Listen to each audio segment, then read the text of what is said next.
Bonsoir et merci de nous rejoindre pour ce programme parrainé par le Conseil supérieur de la communication dans le cadre de la campagne électorale pour la présidentielle du 22 novembre 2020 au Burkina Faso. Pour ce premier numéro de votre programme au cœur de la présidentielle, nous sommes avec Dr Amidou Sawadogo, représentant le candidat Kadri Désiré Ouedraogo de Agir Ensemble. Bonsoir docteur. Bonsoir. Merci de venir pour le débat. Deuxième invité à ces échanges, M. Karim Sinaré, représentant le candidat Gilbert Noël Ouedraogo de l'ADF-RDA. Bonsoir M. Sinaré. Bonsoir. Et merci de venir pour le débat. Troisième invité à ce débat, M. Adama Soso, représentant le candidat Zéphirin Diabré de l'UPC. Bonsoir. Bonsoir. Et merci d'être là pour le débat. Le Congrès pour la démocratie et le progrès était convié à ces échanges et on remarque qu'il n'est pas là pour représenter son candidat Edi Komboyubo, qu'à cela ne tienne. Je suis avec Albert Nagrego pour l'animation de ces échanges de 1 heure. Albert, bonsoir. Bonsoir Fousseni. Et merci donc à tous les trois d'être là pour ces échanges. On va commencer, une fois n'est pas coutume, docteur Sawadogo, avec la culture et le sport. Si le candidat Kadri Désiré Ouedraogo est élu au soir du 22 novembre, quelle est la politique culturelle qu'il compte mettre en œuvre? Merci beaucoup, M. Fousseni Kindo. Merci à la RTV. Je voulais déjà excuser son Excellence Kadri Désiré Ouedraogo pour son absence parce qu'il est empêché. Il est actuellement à Doury pour un meeting. Et donc, c'est quelque chose de fondamental pour le parti Agir Ensemble et le candidat Kadri Désiré Ouedraogo. La culture est au plan du développement et c'est un facteur qui pourrait permettre à un développement durable au Burkina Faso. Et je pense que vous le savez, c'est quand son Excellence Kadri Désiré Ouedraogo était Premier ministre au Burkina qu'on a pu organiser la CAN 98 au Burkina. Et c'était un événement majeur. Dans son programme, il met un point d'attention là-dessus, mais il pense qu'en termes d'infrastructure, le Burkina manque d'infrastructures aux normes internationales. Donc c'est prévu de construire un grand stade de référence internationale au Burkina. On a prévu aussi de faire un conseil national des arts et là-dedans il y aura une académie de la musique. Et là ce sont des innovations, ce sont des choses qui n'existent pas encore au Burkina. Et c'est prévu aussi que cette académie des arts numériques qui sera créée puisse être logée au sein du FESPACO. Et ça, ce sont des innovations majeures qui sont dans notre programme. Nous accordons une place importante à la culture et au sport. Alors, c'est vrai, bon, c'est ce que vous êtes en train de dire, mais le plus souvent aussi, on se pose la question, on dit que le ministère de la Culture, c'est le parent pauvre du gouvernement. Est-ce que vous pouvez nous dire d'où vous allez retrouver ces ressources-là pour pouvoir véritablement mettre la culture en avant? Le candidat Kadri Désiré, on le souligne à chaque fois qu'il y a des besoins. En fait, le Burkina n'est pas un pays pauvre. Donc, je pense que ce sont des questions que nous allons aborder par la suite. Si on fait une saine gestion des finances publiques, nous dégagerons une marge importante en matière de ressources pour pouvoir mettre en œuvre l'ensemble des politiques que nous avons élaborées. Et je ne veux pas dévancer ces questions, mais on va vous démontrer ça par la suite. Où est-ce que les ressources là, nous les trouvons pour pouvoir mettre en œuvre ces projets. Ce ne sont pas des emprunts extérieurs, mais ça serait des ressources qui seront collectées au Burkina Faso et la mise en œuvre se fera dans notre pays. Bien sûr, il y aura des partenariats avec l'étranger pour pouvoir mettre en œuvre ces projets, mais ce ne sont pas des choses qui sont impossibles à faire. Et M. Sinaré de l'ADF-RDA, votre candidat Gilbert Noël Ouedraogo compte déployer quoi comme politique culturelle au soir du 22 novembre si il venait à être élu président? Merci. Je dirais que Gilbert Noël Ouedraogo va continuer ce qu'il a commencé. Parce que vous savez que c'est un promoteur culturel. Bien que n'étant pas au pouvoir, il est le promoteur du FESCO, Festival Sport et Culture de Ouaïbia. il a à son actif un soutien de bon nombre d'artistes sur le plan national. Et récemment, il a encore témoigné lorsqu'il est allé au niveau du BBDA pour s'acquitter des droits d'auteur en ce qui concerne ces éléments. Alors nous, à la DFRDA, nous disons que la culture, c'est ce qui nous reste lorsque nous avons tout perdu. Donc c'est un élément fondamental. Et à ce titre-là, la promotion des industries culturelles et l'exploitation suffisante de l'art créatif au niveau de la culture sera au cœur de la politique au niveau de la culture. Alors en ce qui concerne le sport, nous avons fait une évaluation, le diagnostic de la situation, non exhaustif bien sûr, mais un bon diagnostic de la situation actuelle au niveau du pays.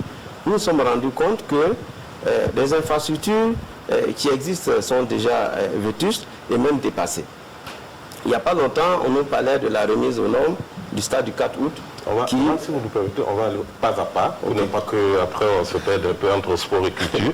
Si on reste un peu sur le volet culturel, vous avez pris le cas des artistes. Il n'y a pas que les artistes dans le domaine de la culture. Il y a le cinéma qui est là, il y a le livre, il y a les arts plastiques également, il y a le tourisme également qui est devenu un vecteur d'emploi, de pourvoyeur économique dans beaucoup de pays. Alors dites-nous, en ce qui concerne par exemple le domaine comme le cinéma, parce qu'on s'est dit que le FESPACO est concurrencé aujourd'hui par d'autres festivals à l'international. Qu'est-ce que vous comptez faire pour relever le défi du cinéma burkinabé? Alors, vous savez, la question du cinéma, c'est bien dommage d'ailleurs que nous en soyons à cette situation aujourd'hui. Parce que quand on regarde dans l'histoire, le Burkina Faso fait partie quand même des pionniers en ce qui concerne le cinéma à travers le FESPACO. Mais nous sommes en train d'être dépassés par d'autres industries cinématographiques, notamment le Nigeria et bien d'autres pays. Cela suppose que nous n'avons pas su nous adapter au temps, parce que nous étions au niveau analogique et aujourd'hui il y a le numérique qui fait que il faut que nous puissions nous adapter et surtout encourager et accompagner nos acteurs dans ce domaine pour être compétitifs. Sinon, la question du cinéma, M. Sinari, n'est pas tant le support, mais beaucoup plus les questions de politique à déployer pour promouvoir ce domaine. Mais ça commence par là. Parce que si vous restez en termes de production, si votre production n'est pas de qualité, vous ne pouvez pas être compétitif par rapport au cinéma que nous importons. Et ensuite, il faut dire que c'est par rapport au coût également. Avant, les gens partaient en salle. Mais aujourd'hui, ils n'ont plus besoin d'aller en salle, puisque nous avons des CD qui se vendent à 500, les gens prennent e-copie et même sur les laptops, les gens arrivent à regarder le cinéma, donc ils n'ont plus besoin d'aller en salle.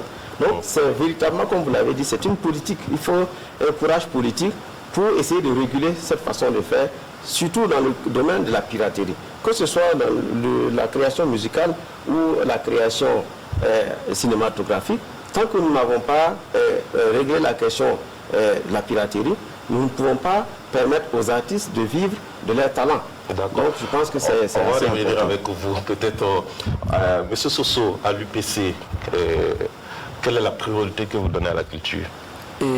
D'abord, donc, bonsoir et merci à la télévision pour cette occasion que vous nous donnez. Alors, vous savez, quand on parle de culture, très souvent, on confond des choses.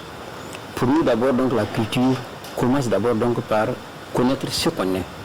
Et c'est pour cela, dans notre programme de société, quand nous avons dit que c'est un niveau de départ, le niveau de départ suppose quoi? Cela suppose d'abord qu'on sache qui est le Burkinabé. C'est pour cela que nous avons dit que notre programme est basé sur ce qu'on a appelé le Burkindine. Et aujourd'hui, vous êtes d'accord avec moi que dans tous les pays du monde, toutes les sociétés qui ont évolué sont d'abord parties de ce qu'elles savent faire et de ce qu'elles sont. Et nous avons dit aujourd'hui, il faut qu'on retourne à nos sources. C'est-à-dire donc valoriser notre culture en termes donc de savoir-faire, de savoir-être, de savoir-vivre, tout ce qui s'ensuit. Et maintenant, une fois qu'on aura écrit ça, parce que nous avons dit que nous allons convoquer une conférence nationale justement pour ça, justement pour réfléchir sur la notion... Vous allez convoquer une conférence nationale pour la culture.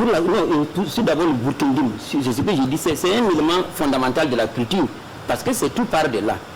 Et une fois qu'on aura assis cela, nous allons commencer par écrire la politique nationale de la culture. Parce que on peut vouloir dire, comme le frère l'a dit tout à l'heure, travailler sur l'industrie cinématographique de tout ce qui s'ensuit, mais tant qu'il n'y a pas un fil conducteur, tant qu'il n'y a pas un vecteur qui vous permet donc d'atteindre vos objectifs, vous faites de la production, mais après vous ne savez même pas ce qu'il faut en faire. Alors il faut que les hommes qui sont chargés de faire de la production, dans notre pays quand même tout le monde sait qu'on a dit le Burkina, c'est le pays de la culture. Quand on dit le pays de la culture, mais j'ai dit, aujourd'hui, quand vous circulez, on dit, dans certains pays, le Burkina est le poulet bicyclette. Alors, c'est un élément, très souvent, bon, quand on ne voit pas, mais c'est culturel. Mais on a une habitude, un mode de vie. Et nous avons dit, la première des choses d'abord, donc, c'est d'écrire cela. Et une fois qu'on se serait entendu sur où on veut aller, avec qui, parce que le Burkinabé doit être, comme je l'ai dit, fier d'être Burkinabé. Nous voulons aujourd'hui vivre comme des Européens. Nous voulons vivre comme des Asiatiques. Nous voulons vivre... Non, ça ne peut pas développer le pays. Donc pour nous d'abord, il faut qu'on commence par savoir qui nous sommes, avec quoi nous devons pouvoir développer notre Burkina. Et ça, c'est les éléments fondamentaux de la culture. Maintenant, une fois qu'on aura écrit ça, dans le cadre d'une politique nationale bien écrite, bon, les aspects maintenant donc, de production, de développement artistique et autres, bon, pourront venir. Parce qu'aujourd'hui, je prends un exemple. Oui, mais monsieur Soso, quel temps va prendre ce diagnostic que vous voulez faire avant de pouvoir asseoir une véritable politique culturelle, si tant de temps que vous avez 5 ans pour implémenter votre programme? Mais justement, c'est parce que quand vous allez dans notre document, vous verrez que nous avons déjà anticipé. Et nous ne partons pas de rien. Quand même, au Burkina Faso, nous avons eu beaucoup d'écrivains, nous avons eu beaucoup de gens qui se sont intéressés à la culture. Et c'est ce il faut partir donc de ce qui a été déjà fait. Et nous pensons que véritablement, on n'a pas besoin de 6 mois pour écrire cela. Parce que c'est notre histoire à nous. Si vous voulez demander à quelqu'un de venir écrire votre histoire, il mettra 1 année, 2 ans. Mais si on vous dit d'écrire votre histoire, si vous n'êtes pas à mesure de le faire en 6 mois, c'est qu'il y a un problème.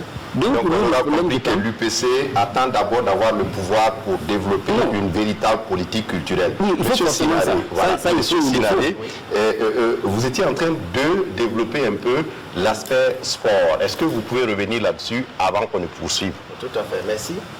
Je voudrais dire que le sport est ce qu'il faut pour permettre de rester en bonne santé. Donc c'est un élément fondamental que nous avons pris au sérieux au niveau de notre programme. Et nous avons pensé qu'il faut, surtout au niveau des infrastructures sportives, il faut d'abord encourager la pratique du sport pour tous, en créant des centres de sport dans chaque province et faire en sorte de redonner le goût aux Burkinabés de pouvoir pratiquer quotidiennement le sport. Et cela, au niveau des infrastructures sportives, nous avons essayé de faire une évaluation. Nous nous sommes rendus compte que ces infrastructures elles-mêmes existent parfois, mais sont à un état vraiment dégradé et parfois dépassé.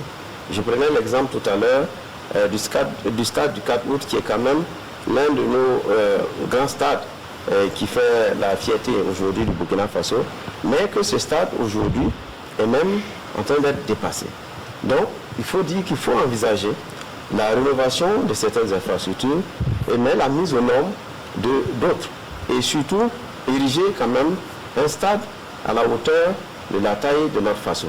Et dire que pendant notre quinquennat, nous allons en tout cas, nous pensons pouvoir nous battre pour au moins pouvoir rebeloter l'organisation d'une CAN comme nous avons eu l'occasion de le faire en 1998. Et donc, c'est des éléments quand même qui nous tiennent à cœur. Et nous allons avoir une diplomatie offensive à ce niveau pour permettre d'arracher une fois de plus l'organisation d'une CAN et pourquoi pas l'organisation d'un JO au niveau du Burkina Faso. Oui, mais avant d'arriver à l'organisation de la CAN, qu'est-ce que vous faites en termes de capital humain?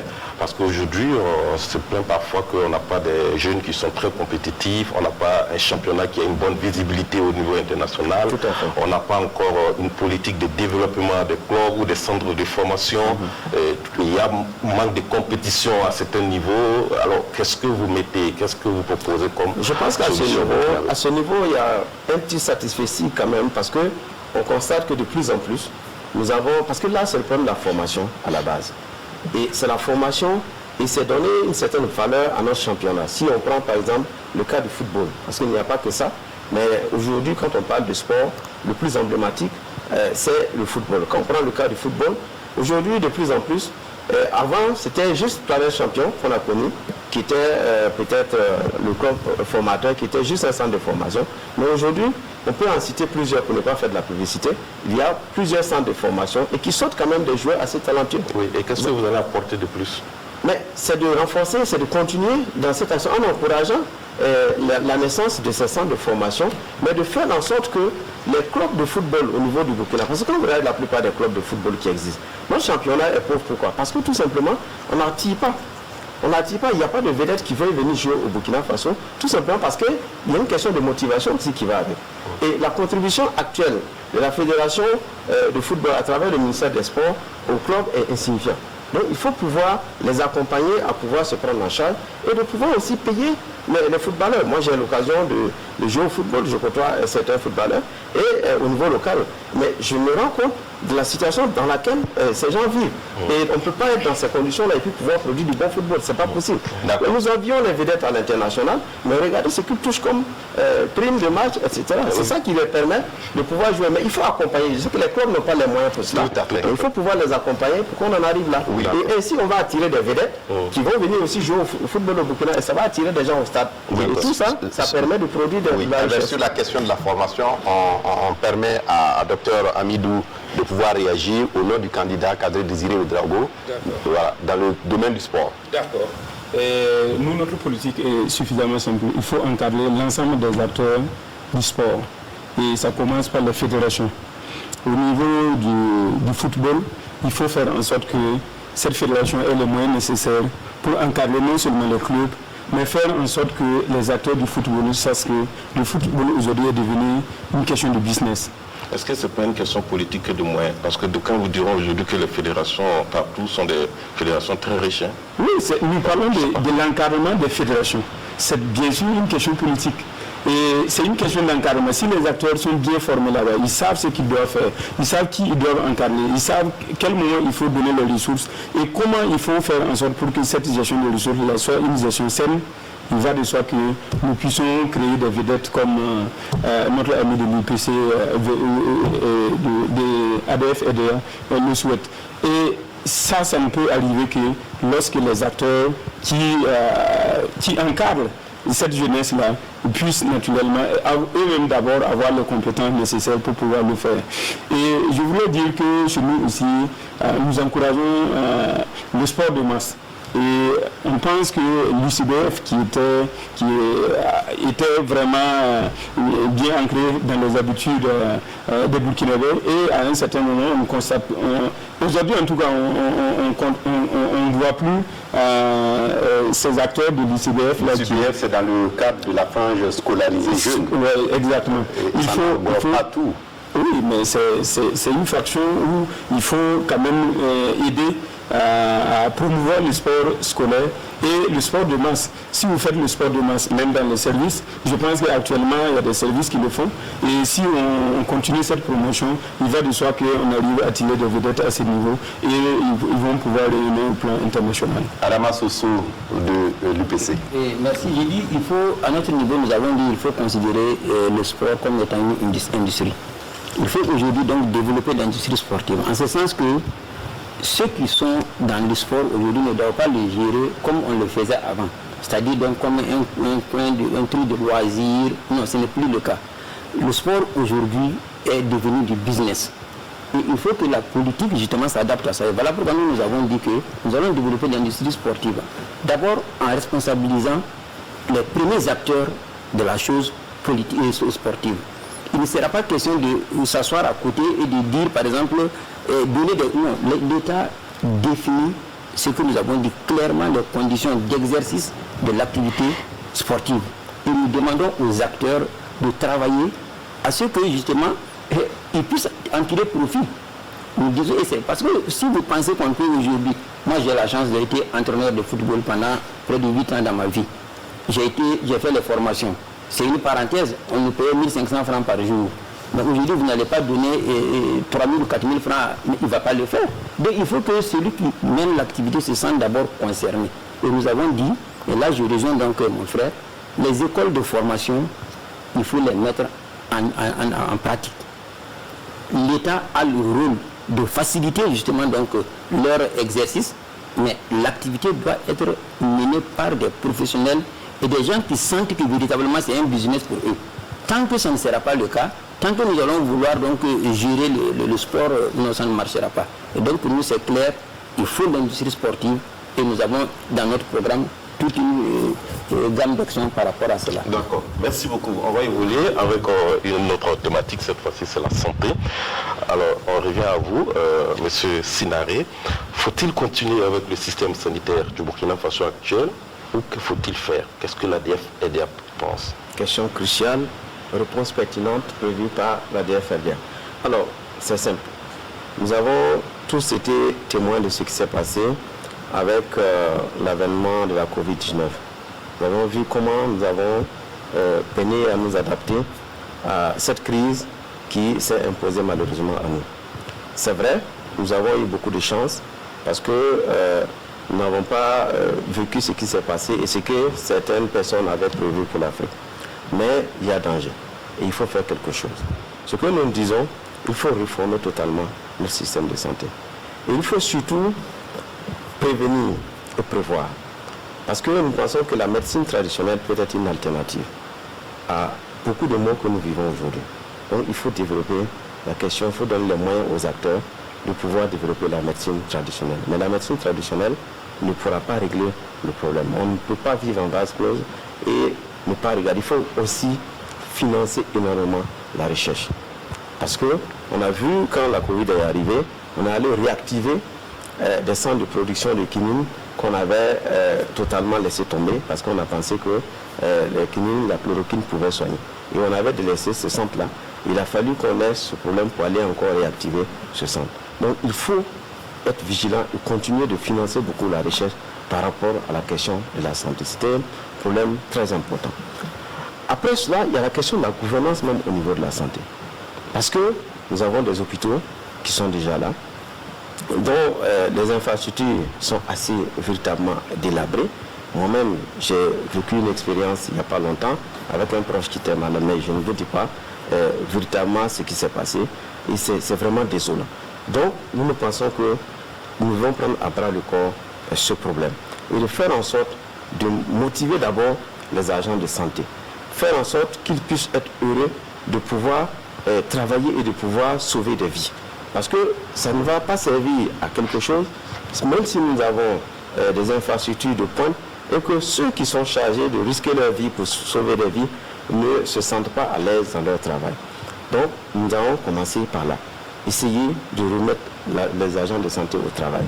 Et ensuite, j'allais dire concomitamment, nous devons travailler à faire en sorte que d'abord les infrastructures au niveau des bâtiments, mais aussi du matériel, que nous puissions avoir du matériel adapté et du matériel de pointe, des plateaux techniques, pour faire en sorte également d'éviter de chaque fois évacuer tous ceux qui ont un mal de tête ou un mal de maux de ventre, les évacuer à l'étranger. Donc il faut réduire drastiquement le budget des évacuations sanitaires et penser à améliorer notre système de santé interne.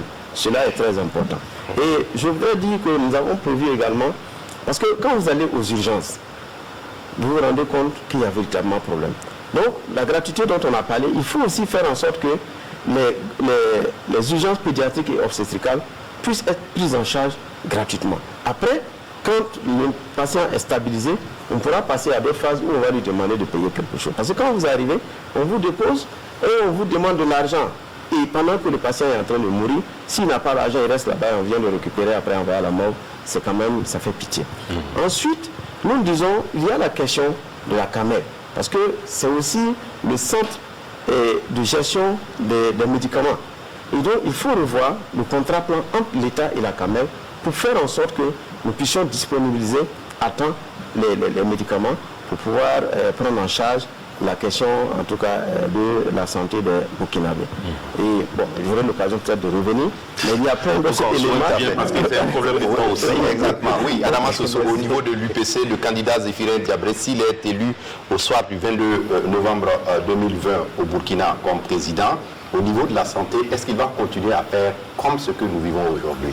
Bon, nous n'allons pas continuer à faire parce que vous avez vu que cette année, nous avons eu beaucoup de déclarations par rapport à la gestion de la question sanitaire au Burkina Faso. Nous disons qu'aujourd'hui, c'est une catastrophe. Nous disons que non. Bien sûr, nous n'allons pas tout balayer du revers de la main parce que comme il y a des actions qui sont bonnes, qui sont faites, mais il faut d'abord travailler. Et c'est pour cela que nous avons dit qu'une fois arrivé au pouvoir, nous avons un objectif, comme il a dit par exemple, arriver à la gratuité des soins et autres. Mais cela passe nécessairement par des étapes. Et pour nous, la première des choses à faire, c'est de renforcer les plateaux techniques. De sorte qu'en 5 ans, au lieu que des gens, on soit obligé d'évacuer des gens ailleurs, que les gens viennent chez nous. Mais si vous renforcez les plateaux techniques et vous n'avez pas le personnel pour faire marcher ces plateaux, c'est un problème. Donc nous avons dit également que nous allons mettre l'accent sur la formation des spécialistes. Nous avons beaucoup de médecins qui sortent et pour avoir une bourse pour aller se spécialiser, c'est un problème. Nous avons dit qu'avec l'UPC, une fois la formation du médecin terminée, il doit déjà être sûr que dans les 3 ans qui suivent, il peut avoir une bourse pour aller se spécialiser. Parce que c'est dans ça qu'il faut qu'on évolue. Tant que nous n'allons pas former nos cadres, tant que nous n'aurons pas des médecins, des spécialistes, on sera obligé d'évacuer nos malades, qu'on le veuille ou pas. Si vous n'avez pas les spécialistes, vous faites comment? Et comment vous comptez rendre cela possible? Oui, mais c'est ce que je dis, c'est la formation. Parce que d'abord, nous avons dit que le volet... La formation existe déjà. Oui. Donner la chance aux médecins que dans les 3 ans qui suivent, il va aller faire une spécialisation. Mais c'est un financement. Ce financement-là, c'est le financement. Et vous avez vu que quand nous avons décidé de notre budget, nous avons dit que dans le volet santé, nous mettrons l'accent sur... Aujourd'hui, on s'est dit au moins qu'il faut que 40 à 50% soit réservé à la question sanitaire chez nous. Pourquoi? Parce que vous ne pouvez rien faire tant que vous n'êtes pas en bonne santé. 50% du budget. 50% du budget, il faut qu'on l'appuie budget national. aux questions sanitaires. Pourquoi? Parce que nous le disons, ce n'est pas une question utopique. Vous savez, on peut faire du développement, on peut penser tout. Et quand nous l'avons dit, les gens pensent que c'est du... Non. En réalité, il faut voir ce qu'on entend par la santé. Aujourd'hui, nous sommes sur le plateau parce que nous sommes en bonne santé. Si vous mettez de l'argent, par exemple, au niveau de l'éducation, et que les enseignants, les élèves n'ont pas les soins nécessaires, ils sont malades, ça ne servira à rien. Si vous mettez de l'argent au niveau, par exemple, on a parlé tout à l'heure du sport, de la culture et autres, on peut investir beaucoup d'argent. Mais le plus important, c'est de mettre les populations en conditions de santé optimales. Et ça, dans le plan de financement de nos activités, nous avons dit depuis 2015, dans notre budget, qui était de plus de 2 000 milliards par an, qui a été copié justement par ceux qui sont là. Mais nous avons dit, nous avons trouvé les moyens et nous savons où trouver l'argent pour pouvoir financer notre programme. Donc pour nous n'avons pas d'inquiétude pour ça. D'accord, merci beaucoup. Adama, le candidat de cadre Désiré Ouedraogo, lui, à son niveau, il compte déployer quoi? Chez nous, à agir ensemble des cadres Désiré Ouedraogo, la question principale de la santé, il faut d'abord régler la question de la fonction publique hospitalière. Et là, je pense que le gouvernement en place trim pour pouvoir mettre en œuvre les accords avec l'ensemble des syndicats. Et donc, c'est une question qu'il faut régler très rapidement. Après, la question de la fonction publique hospitalière, il faut mettre vraiment l'accent sur la formation des médecins et surtout sur l'emploi des médecins. Actuellement, il y a plus de 1000 médecins qui sortent au Burkina chaque année. C'est pas normal quand même qu'on n'ait pas de médecins à quelque part. L'université de Ouagadougou forme, il y a l'université de Ouagadougou qui forme, les médecins sont formés à Bougou. Normalement, nous avons les ressources humaines nécessaires. C'est une question d'employabilité. Donc nous allons bien réemployer ces médecins-là, utiliser efficacement les ressources humaines. Mais on ne peut pas le faire sans infrastructure. On ne peut pas le faire sans revoir notre carte sanitaire.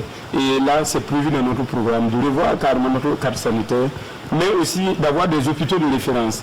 Et nous avons prévu de construire un hôpital de référence à Bobo, un hôpital militaire et un hôpital de référence aussi à Ouara, un hôpital des Grands Brûlés. qui sera construit à Ouara. Et ça va permettre de réduire essentiellement les questions d'évacuation sanitaire qui nous coûtent énormément d'argent. Oui, mais en attendant, qu'est-ce que vous faites de Sourou Sanou qui est malade, on pourrait le dire en griffe, parce que depuis des années, c'est un hôpital ou disons, c'est un centre hospitalier universitaire qui fait la polémique depuis même avant la chute du régime Compaoré, et ça continue d'ailleurs. Qu'est-ce que vous faites pour cet hôpital en attendant de construire l'hôpital militaire? Quand on parle de l'hôpital militaire, c'est un hôpital spécialisé. Et c'est vu naturellement la discipline de l'armée, la rigueur, la qualité des hommes aussi au niveau de l'armée que nous voulons le faire. Mais cela ne veut pas dire qu'on ne va pas regarder les autres hôpitaux. Par exemple, si vous prenez que ce soit à Bobo ou bien l'hôpital Yaloro ici, nous voyons que les infrastructures sont dépassées. Et son Excellence Carlet Désiré Oueloro, quand il était Premier ministre, il a constaté qu'ils ont pris 5 ans avant lui pour faire une réfection de l'hôpital Yaloro. Mais quand il est arrivé, en moins de 6 mois, il a réglé ça. C'est une question de volonté politique. Et pour pouvoir y arriver, il faut avoir le courage de prendre certaines décisions. Et je voulais ajouter aussi sur la question de la santé que nous voulons naturellement que toutes les femmes enceintes soient soignées gratuitement au Burkina. C'est déjà fait. Non, mais dans le programme, si vous lisez, on a bien insisté de façon effective. Il y a des femmes qui sont enceintes, mais qui vont et qui payent avec leur propre argent. Parce que soit dans les dépôts actuels de l'État... Le plus important pour nous, c'est comment vous allez arriver à rendre ça effectif. Sinon, on a vu la gratuité des soins qui a été annoncée. Exactement. Parfois, on dit qu'ailleurs, ça marche. Parfois, on dit qu'il y a des ruptures de ça produits. Marchera si nous sommes au pouvoir. Oui, l'effectivité, comment vous faites pour rendre ça effectif? Si vous souhaitez, on va revenir sur, je peux déjà aborder la question de la finance publique, comment on retrouve les ressources. On y arrivera quand on va parler de l'économie. D'accord. Voilà. On va revenir quand on va parler de l'économie. Voilà, mais je souhaiterais quand même aborder quand même un certain nombre d'éléments. Oui. Je disais qu'on voulait soigner toutes les femmes enceintes et tous les enfants de façon effective, et tous les enfants de moins de 5 ans. Et ça, c'est lors du premier mandat, les 5 ans, si jamais Carnet Désiré est élu. Une continuité de ce qui est déjà fait. Mais de façon effective. Il faut qu'on insiste là-dessus. D'accord. Monsieur Soso, cette fois-ci, on va parler d'éducation. Alors, la ressource humaine, elle est au cœur de tout le développement. Quand on parle d'éducation aujourd'hui, c'est un corps enseignant qui revendique, qui demande des meilleures conditions de vie et de travail. Beaucoup sont exposés aujourd'hui même au terrorisme dans certaines localités du pays, donc ce qui fait que parfois ils sont obligés de quitter les écoles. On a encore des effectifs pléthoriques aussi dans les universités, dans les établissements secondaires, et il y a aussi le fait que au niveau du primaire, ça ne va toujours pas comme on souhaiterait le voir. Est-ce que vous pouvez nous dire ce que l'UPC prévoit dans le domaine de l'éducation?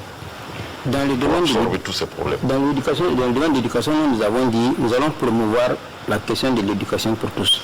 C'est-à-dire donc tous les enfants en âge d'être scolarisés doivent aller à l'école et l'État doit prendre ça en charge. Nous avons eu la chance qu'à un moment donné, nous avons hérité de ça. On partait à l'école, nos parents ne payaient pas 5 francs. C'est vrai que les réalités ne sont pas les mêmes. Mais aujourd'hui, l'État doit faire en sorte que l'éducation, c'est un droit. C'est ce qui est dit. Et pourquoi il n'y a pas de moment où c'est un droit? Nous ne pouvons pas imaginer qu'un enfant ait la chance d'aller à l'école et un autre n'ait pas la chance d'y aller. Ça, c'est un. Et de deux, vous avez dit tout à l'heure qu'il y a des écoles qui sont fermées. Mais pour que cela ait lieu, nous avons prévu 100 actions prioritaires. Tout à l'heure, quand j'ai parlé un peu du budget de la santé, ça fait partie des actions prioritaires. Nous n'allons pas, pendant tout le temps, mettre le même budget à tout moment, mais il y a des actions prioritaires que nous avons sorties.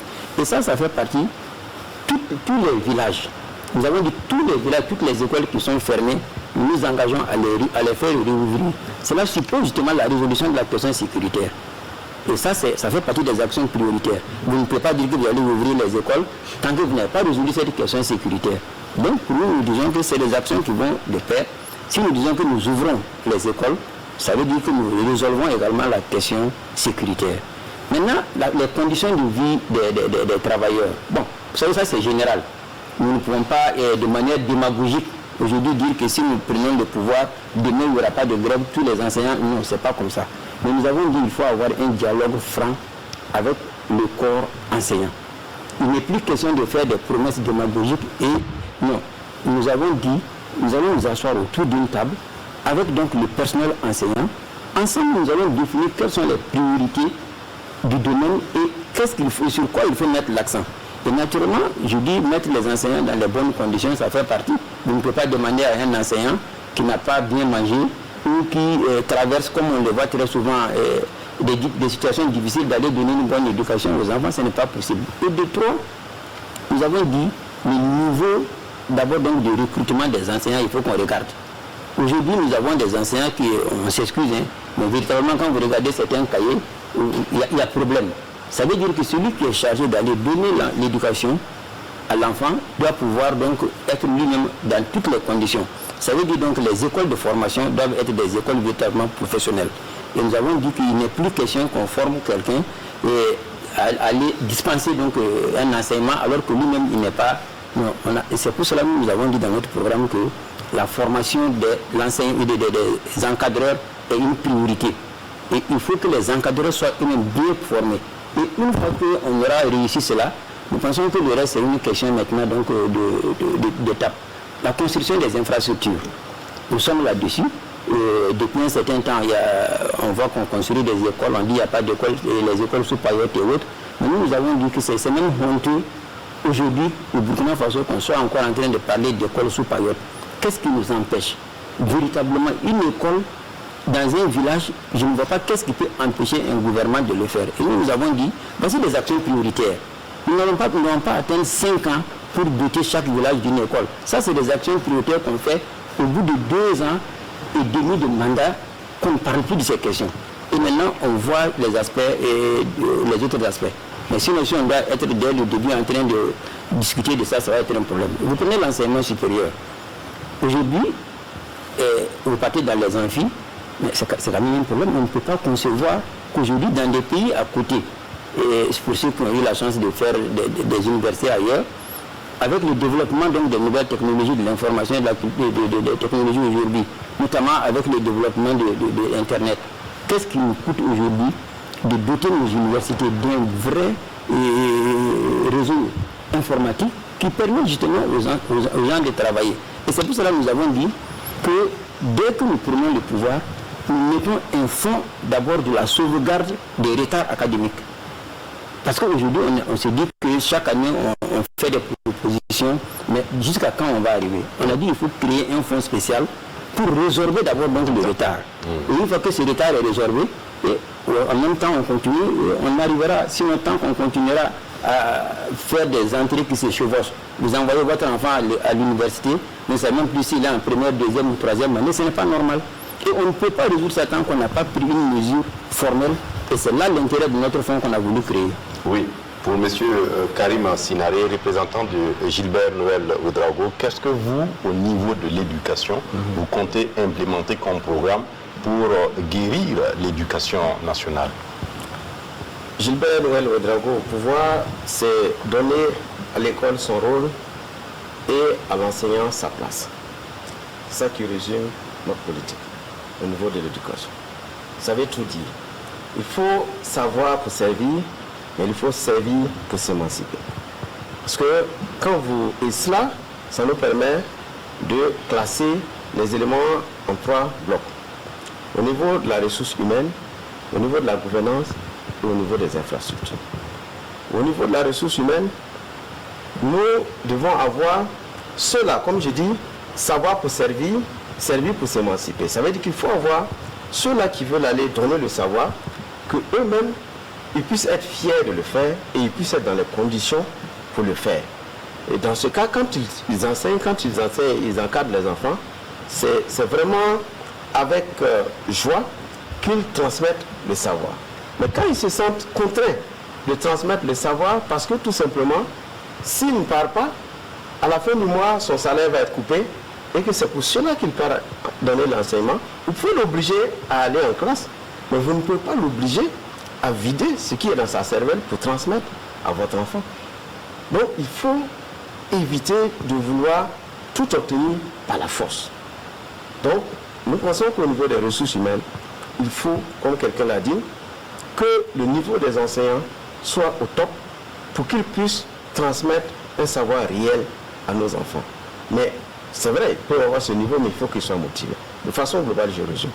au niveau de la gouvernance, il y a la gestion et, comme il a dit, il faut pouvoir créer ce dialogue-là franc avec l'ensemble d'ailleurs des partenaires sociaux. Ça concerne tous les secteurs, hein, mais particulièrement au niveau de l'éducation. Il faut qu'il y ait ce dialogue franc avec les acteurs pour qu'eux-mêmes, ils trouvent la solution. Parce qu'en réalité, le politique, il vient avec un programme. Mais c'est les acteurs du terrain qui mettent en œuvre ce programme. Et vous avez été bon, intelligent. Tant que vous ne travaillez pas avec les acteurs, vous n'allez pas réussir, ce n'est pas possible. Donc il faut faire en sorte qu'eux-mêmes, ils puissent s'approprier votre programme et vous donner la solution sur le terrain parce qu'ils vivent les réalités. Et ils peuvent le faire. C'est pour cela que nous disons, même la question de la normalisation des années à l'université, si on donne les moyens aux différentes universités, ils vont vous sortir un dispositif qui permet de résorber, et ça nous l'avons prévu, de résorber ces écarts-là en 2 ans maximum de gouvernance. Et ça, nous allons le faire. Et au niveau, je résume par compte tenu du temps, au niveau des infrastructures, nous disons, du primaire jusqu'à l'université, il y a fort à faire. Effectivement, on parlait d'écoles sous paillotes. Certainement, des efforts ont été faits. Mais nous pensons qu'il faut même l'éradiquer maintenant. Parce que c'est très honteux de voir des écoles sous paillotes. Et ça, c'est possible. On peut le faire.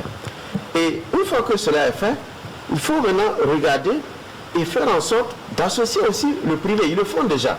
Mais il faut encore accompagner le privé parce que l'État central à lui seul ne peut pas résolver cette question-là. Donc il faut associer le privé dans la question de l'éducation pour que véritablement on puisse arriver à trouver des solutions. Et sans compter que au niveau des universités, il faut pouvoir mettre des Wi-Fi dans les différents cités universitaires pour permettre aux étudiants d'aller vers la recherche. Il faut pouvoir revoir et construire des amphis adaptés avec des écrans au niveau des tableaux pour pouvoir faire la projection et non plus mettre un tableau mural comme si on était encore au CP1, c'est pas possible. Quand vous êtes assis, tous nous sommes passés par là, vous voyez, on a dû foutre nos yeux même en l'air à force de rester derrière et de regarder, chercher à déchiffrer.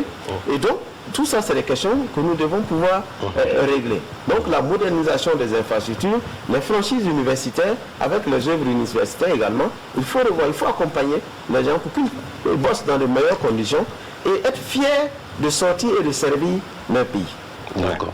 Merci beaucoup. Alors, Amidou Sawadogo, qui est certainement du domaine et qui peut nous dire beaucoup sur le programme de son candidat Kadri Désiré. D'accord, merci beaucoup. Je pense que c'est vrai, moi je suis du domaine, je suis enseignant à l'université Joseph Kizergo, mais Kadri Désiré, qui est le candidat, a enseigné 4 ans à l'université avant de prendre l'envol d'autres fonctions. Donc c'est sa priorité, l'éducation. Et pour lui, la toute première question, c'est la valorisation de la fonction enseignante.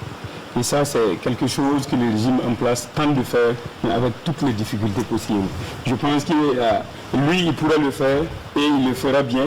Et la deuxième question, par exemple, qu'il faut voir pour avoir une éducation de qualité, c'est de regarder de très près l'enseignement privé. Actuellement, le secteur privé donne de bons résultats. Mais quand vous regardez les conditions de traitement des enseignants du privé, ce n'est pas vraiment réalisant. Donc, il y a des salaires, à peine s'ils touchent un quart des salaires de ceux qui sont au public. Alors qu'ils font autant de résultats, sinon même des résultats meilleurs que le secteur public actuellement. Et pour le secteur public, c'est prévu une révision de la grille indemnitaire des enseignants du public pour les permettre des conditions de vie meilleures.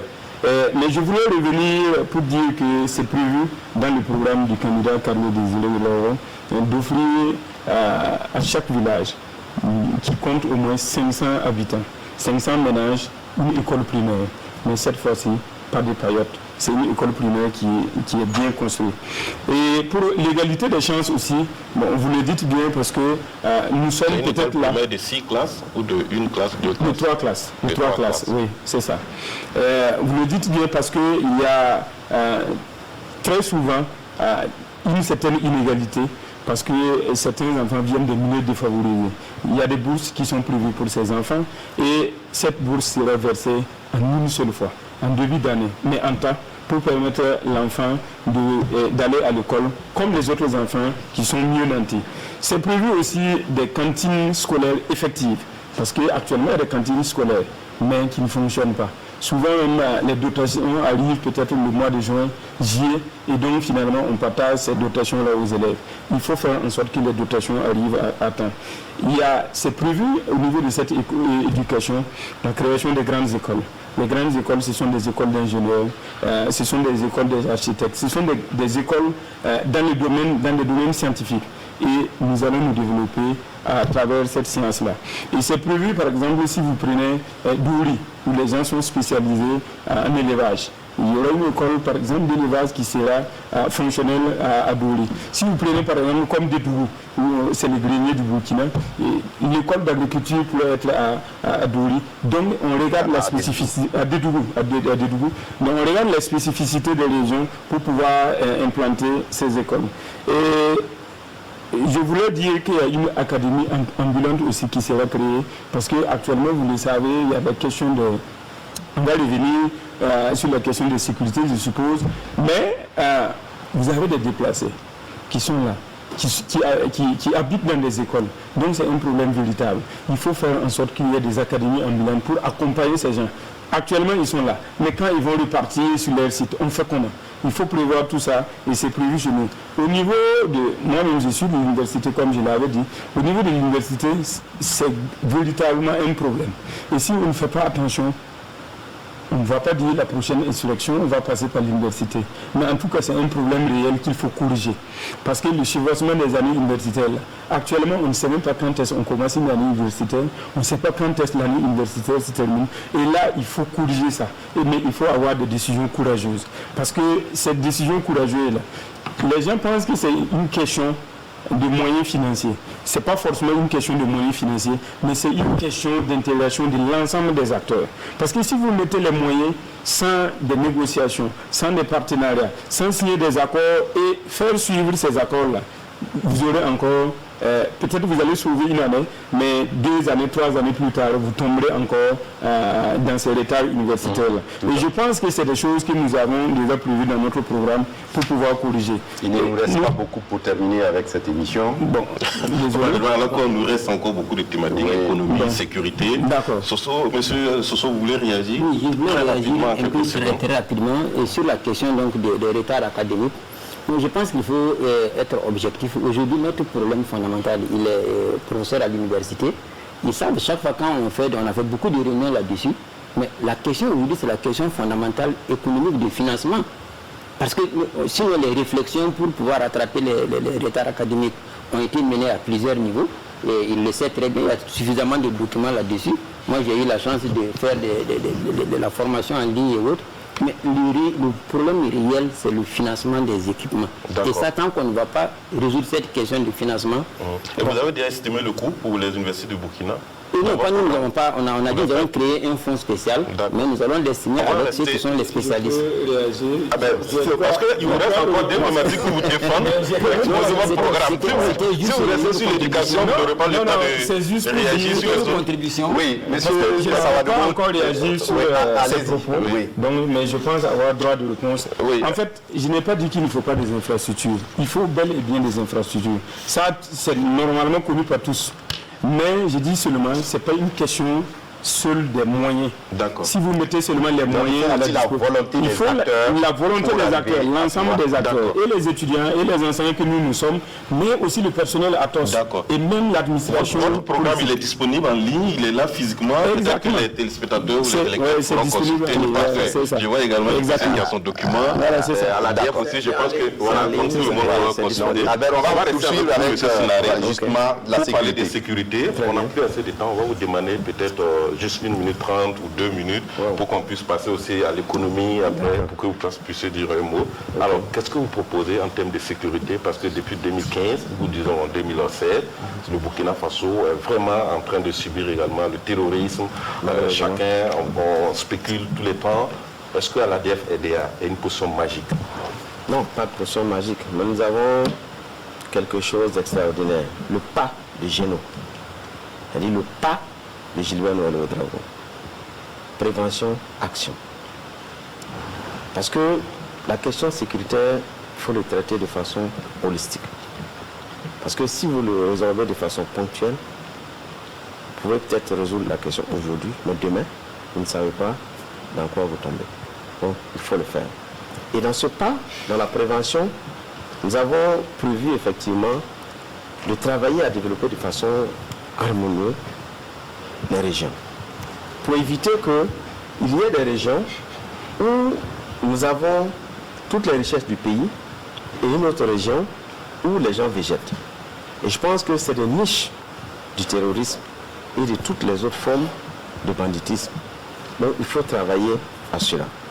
Il faut faire en sorte de sévir sur toutes les formes de stigmatisation et de violation des droits humains. Je fais allusion aux différents conflits communautaires que nous avons malheureusement vécus, du fait souvent de la stigmatisation d'autres Burkinabés. Et nous disons que cela également crée des niches de recrutement du terrorisme et fait en sorte d'exacerber la question terroriste et rend difficile sa gestion. Nous pensons également faire en sorte de créer une réserve citoyenne. Ça, c'est dans la prévention. Une réserve citoyenne, c'est de faire en sorte que, et dans le temps, ça se faisait. Et par exemple, quand vous prenez un pays comme la Suisse, ils n'ont pratiquement pas d'armée formelle, mais ils ont de la réserve qui peut réagir d'une minute à l'autre. Donc, il faut tous les jeunes qui ont au moins 18 ans et qui sont aptes doivent être formés. Et il y a un dispositif qui est déjà disponible au niveau du pays qu'on peut utiliser pour le faire, c'est le SND. Il suffit de les appeler tout simplement. Et nous formons ces gens-là et ils constituent une réserve citoyenne pour venir en aide. Vous avez vu, on a voulu créer les jeunes volontaires, mais on était maintenant dans le problème et on a voulu créer quelque chose comme ça. Et dans la rapidité à laquelle on a voulu faire la chose, les gens n'ont pas eu le temps de bien se former et malheureusement ça se ressent sur le terrain. Donc il faut prévoir. Au niveau de l'action, je vais rapidement, au niveau de l'action, c'est clair. Dès que nous sommes là, l'objectif premier, c'est de faire en sorte de recouvrer notre intégrité territoriale. Parce qu'aujourd'hui, les 274 000 km², personne ne peut nous dire exactement combien de kilomètres carrés le Burkina regorge aujourd'hui. Donc il faut travailler à cela. Ensuite, faire en sorte de ramener les déplacés internes dignement dans leur localité d'origine. Une fois que vous avez fait ça, vous créez une loi de programmation sécuritaire, en plus de la loi de programmation militaire qui existe. Parce que ça, c'est pour régler des questions ponctuelles et des questions habituelles. Mais la loi de programmation sécuritaire va permettre de consacrer un certain nombre de choses pour encourager nos hommes d'être actifs sur le front et de pouvoir prendre en charge les pupilles de la nation et les ayants droit en cas malheureusement de décès. Voilà, avoir vraiment un programme structurel. Bon, très rapidement, on va permettre aux autres aussi de pouvoir... mais dans tous les cas, suffisamment préparé sur la question. Sur la question de l'heure, pour les candidats, au moins que les autres candidats puissent se prononcer. On va avec vous, docteur Sawadougou. Merci beaucoup pour la parole. Nous pensons qu'il y a plus de 20% du territoire qui échappe au contrôle de l'État actuel. Il y a des zones où l'administration n'existe pas. C'est l'UNI des terroristes. C'est eux qui contrôlent ces zones. Et il faut faire en sorte de restaurer cette sécurité-là. Et comment nous pouvons y arriver? Il y a deux réponses. D'abord, la réponse militaire. Mais pas que la réponse militaire. Il faut faire une négociation. La négociation, c'est d'abord de réconcilier l'ensemble des Burkinabés. Si tous les Burkinabés sont unis, il y a une forte chance que nous puissions ensemble lutter et vaincre le terrorisme. Ça, c'est une des actions fortes qu'il faut mener tout de suite et maintenant. Que ce soit nous, ou bien même qui que ce soit, il faut mener ces négociations-là tout de suite et réconcilier l'ensemble des Burkinabés. La deuxième chose à faire... Il faut mener la négociation. La négociation... Avec les armées? Non, entre Burkinabés d'abord, pour une réconciliation véritable. La deuxième chose à faire, c'est de négocier avec l'international. Qu'on poursuive l'action, par exemple, des G5 Sahel. Il faut faire en sorte que la question du terrorisme soit une question régionale. Il faut discuter au plan régional pour trouver des solutions régionales. Parce que si quelqu'un pense que le Burkina tout seul peut vaincre le terrorisme, ça serait par un leurre. Et donc, il faut des actions communautaires de façon globale. Et nous voulons dire que pour pouvoir résoudre et avoir encore une armée soudée, il faut faire en sorte qu'il y ait les hommes qu'il faut, à la place qu'il faut, surtout à des postes de nomination des responsables de l'armée. Et là, c'est une question fondamentale. Et nous proposons de mettre en place un Conseil national de sécurité qui va auditionner l'ensemble des responsables qu'on va proposer à des postes de nomination pour que cela puisse se faire l'homme qu'il faut à la place qu'il faut. Et ensuite, nous disons aussi que pour arriver à une armée solide, vaincre le terrorisme, il faut avoir une coopération militaire avec les autres États, avec nos États amis. Mais pas de base militaire au Burkina. Et ça, c'est quelque chose qui est inscrit dans les principes de notre armée. Mais je pense qu'aujourd'hui, vous savez, ce n'est pas respecté. Est-ce que vous allez réviser la coopération militaire qui existe? Ça existe déjà. C'est déjà quelque chose, les principes de notre armée là. Il ne devrait pas avoir de base militaire au Burkina. Oui, mais les coopérations militaires qui créent aussi polémique. C'est une refondation et ça ferait partie des actions naturellement que nous menons. D'accord. Monsieur Soso de l'UPC. Ok, et merci pour nous. D'abord, donc la question sécuritaire elle est fondamentale. Tout à l'heure, j'ai abordé un peu la question. Et je disais que pour nous, aujourd'hui, il faut d'abord qu'on comprenne le phénomène terroriste, c'est quoi en réalité. Parce que nous avons un mensonge étatique qui nous est servi tous les jours en disant on ne sait pas qui nous attaque. Je dis non, nous avons dit on a dépassé ce stade. Et aujourd'hui, nous savons que le terrorisme tel qu'il est n'est pas un problème, comme il a dit tout à l'heure, ce n'est pas propre au Burkina Faso, c'est un problème, je peux dire, sous-régional, c'est même mondial. Mais la solution doit être également, pour ce qui nous concerne, sous-régionale. Vous imaginez que si vous n'avez pas une bonne administration de la question militaire, parce que c'est de ça qu'il s'agit, nous disons qu'il faut ramener l'armée à l'armée. C'est-à-dire éviter que nous l'avons défendu pendant longtemps. Et si nous avons le pouvoir dès demain, nous disons qu'aujourd'hui, la sécurité, l'armée, déjà il y a une loi de programmation qui est là, c'est une bonne chose. Donc pour nous, il n'y a pas de débat. Nous allons continuer à mettre les moyens qu'il faut à la disposition de l'armée, mais nous dirons également qu'il faut que l'armée également fasse son travail, parce que c'est ça. Maintenant, il y a la question de la collaboration avec la population qui amène la question de la réconciliation dont il parlait tout à l'heure. Nous avons dit, vous ne pouvez pas gagner une guerre dans un pays où vous-même vous êtes divisé. Ce n'est pas possible. Pour qu'on puisse gagner la guerre, il faut que tous les Burkinabés soient réconciliés, qu'on parle d'une même voix. Et en ce moment, les civils que nous sommes sont chargés d'être un rempart, c'est-à-dire fournir l'information nécessaire et à l'armée également de jouer son rôle. D'accord. Donc là, vous êtes aussi pour le retour des exilés politiques. Nous sommes pour le retour pour les exilés. Tous les Burkinabés doivent rentrer dans le pays et contribuer au développement du Burkina. Pour ça, il n'y a pas de problème. Oui, et très rapidement, on va juste dire un mot sur la lutte contre la corruption, parce que le CSC a déterminé 1 heure pour le débat. On aurait pu aborder la question de l'économie, comment financer tous ces programmes. Mais très rapidement, sur la question de la bonne gouvernance, Karim Sinaré, en 30 secondes, la lutte contre la corruption qui est toujours prégnante aujourd'hui. Alors, notre programme intitulé « Pour l'unité, pour la patrie, pour la nation de la nouvelle espérance » veut que, effectivement, cette question soit une question centrale et épineuse, la question de la lutte contre la corruption. Aucun État, aucun développement harmonieux ne peut se faire dans la mauvaise gouvernance. Et qui parle de mauvaise gouvernance parle de, effectivement, la corruption, vous allez sévir en commun. Mais nous avons prévu que les corps de contrôle qui existent, étatiques qui existent, notamment la SE, LC, l'IGF, l'Inspection générale des finances, et l'ARMP, l'Autorité de régulation des marchés publics, puissent permettre que l'État puisse, de façon encadrée, les permettre de poursuivre en justice les dossiers qu'ils scellent. Parce que parfois, la difficulté, c'est que... Est-ce qu'ils ont des compétences aujourd'hui pour poursuivre? C'est pour ça que j'ai dit qu'il faut qu'on puisse encadrer, de sorte qu'on puisse les permettre de poursuivre en justice les fautifs qu'ils ont dans leur filet. D'accord. Voilà, de façon encadrée. Adama Soso de l'UPC, très rapidement, on va lui permettre aussi de dire un mot. Pour nous, nous avons dit cette tolérance zéro pour la corruption, pour la malgouvernance et tout. Et c'est pour cela que nous avons dit que dès que nous prenons le pouvoir, dans nos 100 actions prioritaires, les 100 premiers jours également, vous verrez des tribunaux qui vont ouvrir pour juger tous ceux qui ont détourné les sous. À des tribunaux spéciaux? Il le faut. Nous avons pensé à des tribunaux spéciaux, non pas des TPR forcément. Parce que bon, quand on parle de TPR, on a la révolution, nous ne sommes pas en période de révolutionnaire. Mais nous avons dit des tribunaux spéciaux pour juger.